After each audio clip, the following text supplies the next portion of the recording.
কি আর কত পথ বাকি চলার, আর কত কান্না রয়েছে ভাগ্যে লেখা। কাজল রেখা, কাজল রেখা, কাজল রেখা, কাজল রেখা, কাজল রেখা, কাজল রেখা।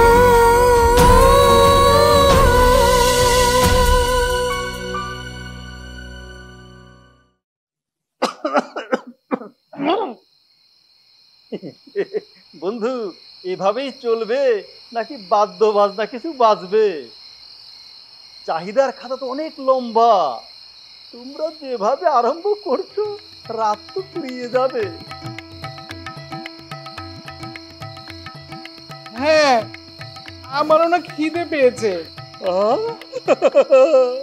তোমার খিদে পেয়েছে? এসো এসো বন্ধু, আমি তোমাকে পেট পুরে খাওয়াবো। দেখেছো বন্ধু, আমার মতো আরেকজন খিদেওয়ালা মানুষ পাওয়া গেছে। দাঁড়াও, তোমাকে আমি খাবারের ব্যবস্থা করছি। আসো, আরে আসো। এই যারা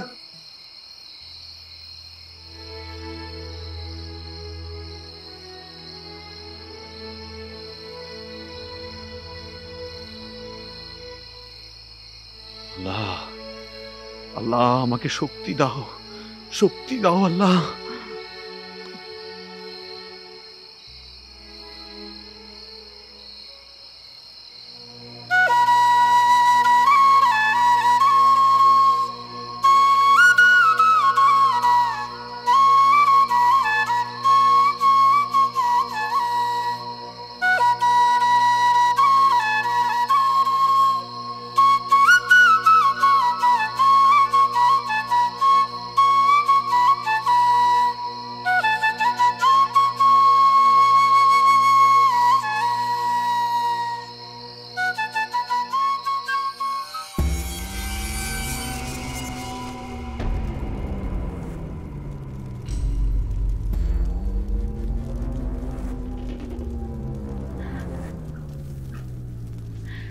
দুষ্টু চক্রের বক্রবিধান এ আমি কোথা থেকে আনবো?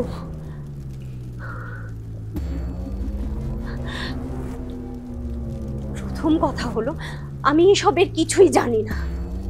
আর দ্বিতীয়ত, তুমি যা বললে আমি জানি তা সম্ভব না, কিন্তু তারপরও আমি শুনবো, শুনতে আমাকে হবেই।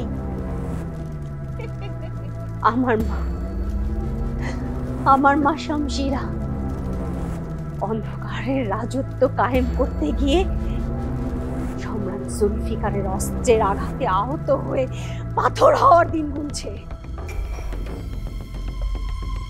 আর ওই মহানুভব কালাজি আমাকে নীতিবাক্য শোনাচ্ছে। বলো আয়না বুড়ি, শুরু করো তোমার দুষ্টু চক্রের নগর বৃত্তান্ত। মাথা গরম না করে শোন তবে দুষ্টু লোকের মিষ্টি কথা ছুরির থেকেও ভারী। সেই চক্রের প্রথম দিকে নির্মলা সুতারি ডাইনে রেখে রসুল নদী কান বরাবর দৃষ্টি ছড়িয়ে আছে কসাইগিরির অদ্ভুত এক সৃষ্টি। শ্বেত সাগরের উদয় পানে হাওয়ায় করে খেলা দত্তি দানব পাহারাতে, সঙ্গে তাদের চেলা। কি রে মেয়ে, এখনই যে দম বন্ধ হয়ে গেল? আরো আছে, শোন তবে। সাত বণিকের সপ্ততরীর পালের কঠিন সুতো, সঙ্গে যে চাই শত কোটির মিথ্যে হাঁচির গুতো। খান্তা পিসির মন্দ মেদ সেলাই করা চাদর, রুক্ষ হয়ে বুঝতে হবে সেই চাদরের আদর। তবেই পাবে নৌকাদারের বিশেষ ঘরের চাবি। সেইখানেতেই লুকিয়ে আছে কল্প মৃগের নাভি। সব এড়িয়ে নাক বাঁচিয়ে ঢুকতে হবে গুহায়। সেথায় আছে বক্রবিধান, কিতাব তোমার সহায়। সোজা কথা সোজা ভাবে তুমি কোনোদিনও বলতে শেখোনি? তার থেকে অনেক সহজ কথায় তোমাকে বুঝিয়েছি। আরে তো চিন্তা কিসের, সঙ্গে আমি আছি তো রে পাগলা। তুমি বিষয়টা বুঝতে পারছো না। তুমি যা বলেছো আমাকে অনেক কিছু জোগাড় করতে হবে। এখন কোথায় পাবো সপ্ত তরীর পালের সুতো, কোথায় পাবো মৃগনাভি, আর ওই শতকোটি মিথ্যে হাঁচি? হাঁচতে হাঁচতেই তো আমার জীবন শেষ। না না, সহজ যদি কিছু থাকে সেটা বল। কোন লক্ষ্যে পৌঁছতে গেলে সোজা রাস্তায় যে কিছু হয় না মেয়ে। কিছু পেতে হলে তো পরিশ্রম করতেই হবে রে পাগলা। না, আমি খুঁজে বের করব সহজ রাস্তা। বৃথা সময় নষ্ট করো না, হাতে যা কাজ আছে তা জলদি শেষ কর। আমি জানি আমার কি কাজ। তুমি আমাকে সব সময় শেখাতে এসো না তো। তুমি রাগ করলে কি হবে আলেয়া? ওই কাজ দিয়ে তো কালাজি নামে এখানে পাঠিয়েছে রে পাগলা। আমাকে আগে ওই মাহিরা মেয়েটাকে দেখে নিতে হবে। ইন্দিরা, কিন্তু ইন্দিরা যদি সেলিমের প্রেমে পড়ে যায়, প্রেমের শক্তি কাটিয়ে ইন্দিরা যদি আর কখনো এই আধারে ফিরে আসতে না পারে? না না, সেই সুযোগ কখনোই দেয়া যাবে না।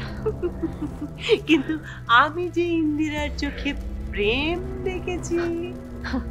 প্রেম প্রেম ভালোবাসা এসবের আমি কিছুই বুঝি না, কিন্তু আমি যা দেখেছি তা ছিল শুধু মায়া, যা প্রেমের চেয়েও ভয়ঙ্কর।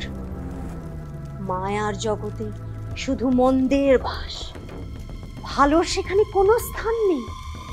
তাহলে অন্ধকার মুছে যাবে। না না না না না, ওদের থামতেই হবে। প্রেমের কাছে প্রতিশোধের ইচ্ছা হেরে যেতে পারে না।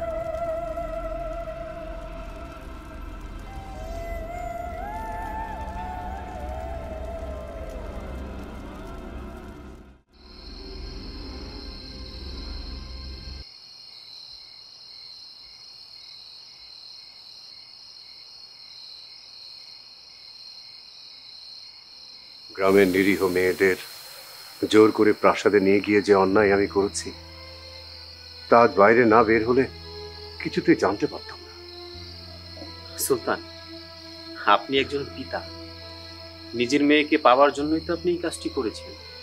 কিন্তু বারবেক, আমি যে ক্ষতি করেছি তার জন্য কি আল্লাহ আমার শাস্তি দেবেন না? আমি তো সুলতান, আমার সমস্ত প্রজাই আমার কাছে সন্তান, আর আমি একজন সন্তানের জন্য আমি এরকম একটা অন্যায় কাজ করে ফেললাম। ছি ছি ছি, নিজেকে আমি কিছুতেই ক্ষমা করতে পারছি না। অপরাধী বলে মনে হচ্ছে আমাকে। কি করলাম আমি? ছি ছি। সুলতান, আপনি এমন করছেন কেন? এভাবে ভেঙে পড়বেন না সুলতান।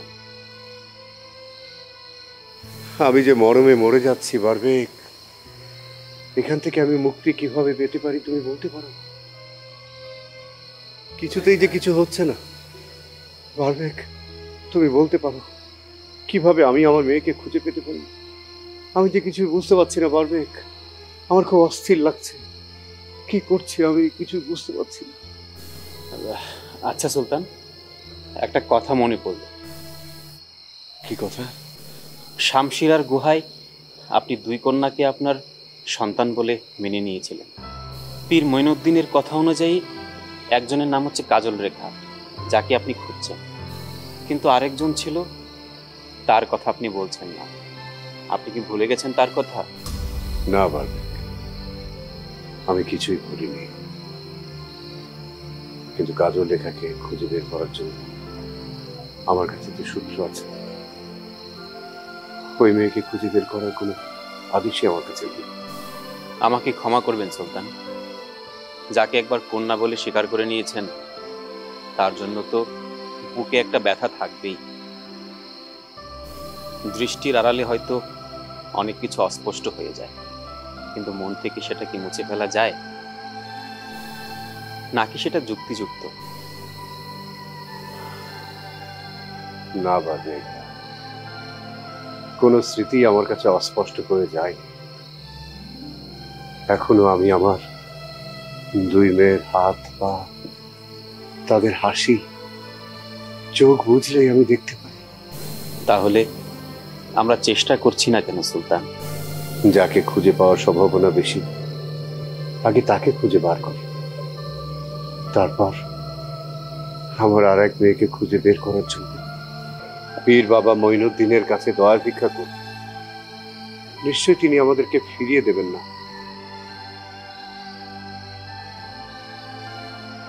ক্ষমা করবেন সুলতান, আপনার অনুশোচনা থেকে সরিয়ে আনার জন্যই দ্বিতীয় কন্যা সন্তানের কথা আমাকে বলতে হয়েছে। আপনাকে আমি দুঃখ দিতে চাইনি। মেয়ে দুটোর দেখাই তো পাওয়া গেল না সুলতান। হ্যাঁ, দেখি কাল আবার একবার ইন্দিরার বাড়ি যাব।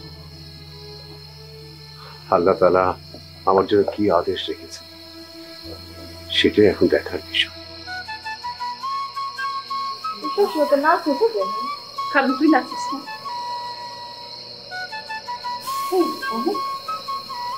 শুনতে পারতেছ?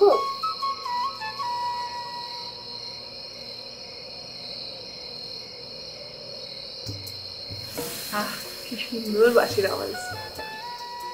কি এক জ্বালায় পড়লাম তো। এটা কোনো কথা? দিন নাই রাত নাই, সারাক্ষণ বাঁশি বাজাই যাইতেছে তো বাজা যাইতেছে। ঘুমের একের চোদ্দ গোষ্ঠী উদ্ধার করে দিবে। হ হ হ, ঠিক কইতাছিস। দাঁড়া, এর একটা বিহিত তো করতে হবে। চল তো।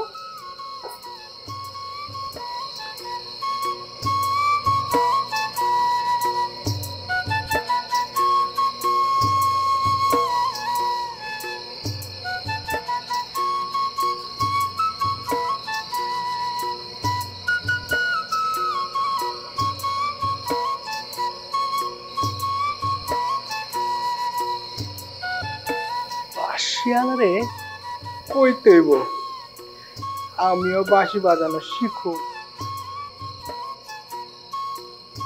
কিন্তু আমি শুনাইমু কারে?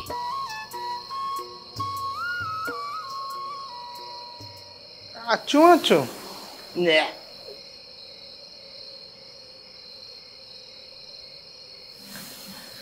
ওই শয়তান দুটারে শুনামু। কোনো উপায় না।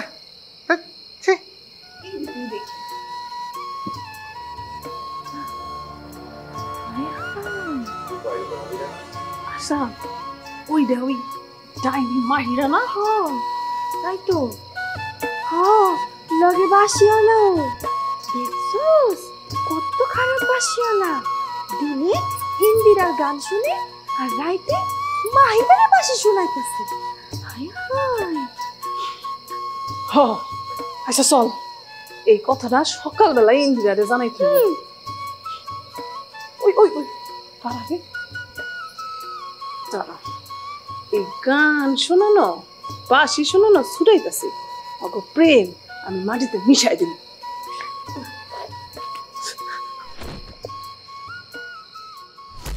ওরে বাবারে,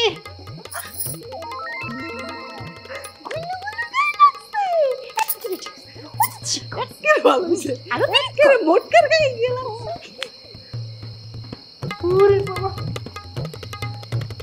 এত বড় একটা ঢিলা আইলো কইতন ওই চল দেখা পালন লাগে তো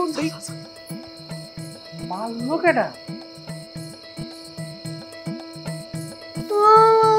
আমার খবরটা বলছে, খবরটা বলছে।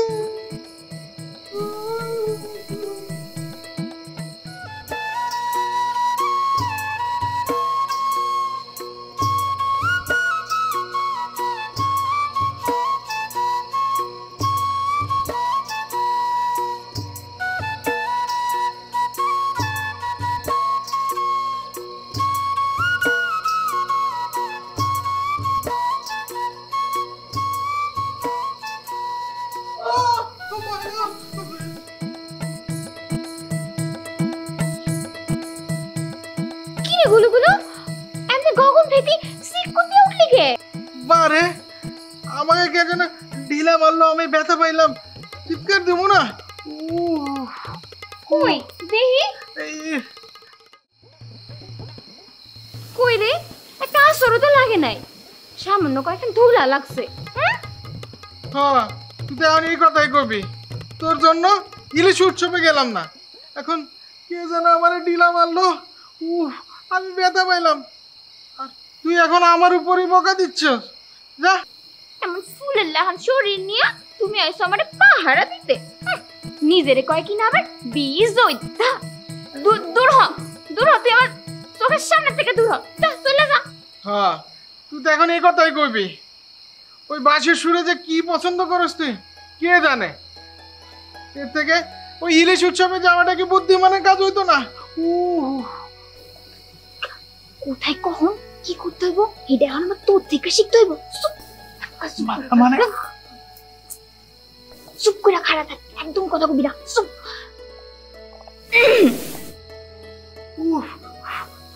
আজ বুঝি আর আপনি বাসি শোনা হইব না, তাই আমি কি অবশ্যই আপনাকে আরো একবার আমার বাঁশি সুর শোনাতে পারলে সেটা হবে আমার সৌভাগ্য। এই চোখ, এই চোখের দিকে তাকালে আমি সুরের হাজার হাজার ঝর্ণার স্রোত বানাতে পারি।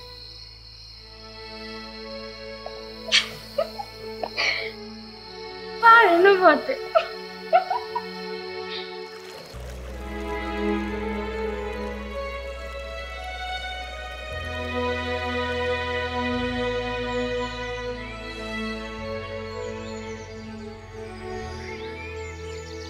ইন্দিরা, ইন্দিরা, হ্যাঁ ইন্দিরা, ইন্দিরা ওঠ, তাড়াতাড়ি ওঠ। আরে ইন্দিরা ওঠ না, দেরি হয়ে যাইতেছে তো। আরে কি ঘুম রে বাবা? ওই কি আর ঘুমাইতেছে, ওই তো এখন স্বপন দেখতেছে, দিবা স্বপন। আহারে এইদিকে আর রাজকুমার চুরি হয়ে যাইতেছে, আর রাজরানী এই জায়গায় ঘুমায় ঘুমায় দিবা স্বপ্ন দেখে। কি কষ্ট লাগ, কে চুরি হয়েছে? কেডা আবার? আপনার পাশিওলা। কি কইলি? আমাকে খুলে কত দেখিনি? তুই জানোস কে এই চুরি করতেছে? তোর চির শত্রু মাহেরা। হ, আমরা দুজন দেখি মাহেরার গাছের নিচে বৈশা বাঁশি বাজাইতেছে, আর মাহেরা কাঁধে এইভাবে করে মাথা দিয়ে রাখছে। শুধু কি তাই? হাতে হাত দিয়া ওরে পীড়িতের কথা, এত কথা তো তোর লগে জীবনে কইতে দেই নাই। ওই বাসিওয়ালা তোরে ঠকাইতেছে সই। হয় ইন্দিরা, আমার মনে হয় কি ওই মাহেরা তোর বাঁশিওয়ালারে তোর কাছ থেকে ছিনাই নিয়ে যাইব। তুই ক এসবের মানে কি? ক কি রে ইন্দিরা, কিছু কস না কেন?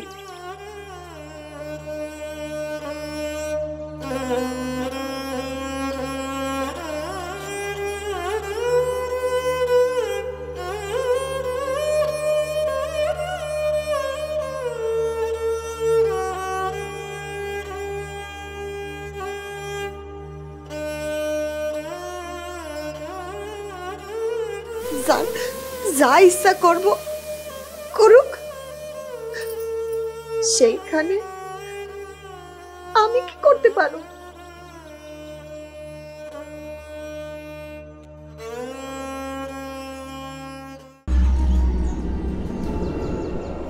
একটা ধোয়ার গোলক মনে হচ্ছে।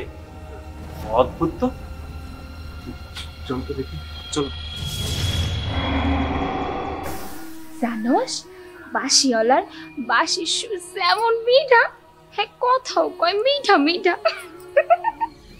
আপনারা তো সন্ন্যাসী, সাধারণ জাদুকরের পরিচয় আপনাদের কি প্রয়োজন?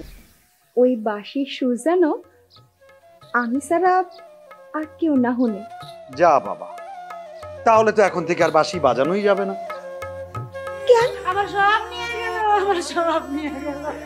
আচ্ছা আপনারা আপনারা আমারে কোন হেরা কোন দিক গেছে? আমি এখনই আপনাকে সবকিছু ফিরাই নিয়ে আইতাছি। মা তুমি যাও না, মা যাও না, ডাকাতরা অনেক অস্ত্রপাতি নিয়ে আইছে,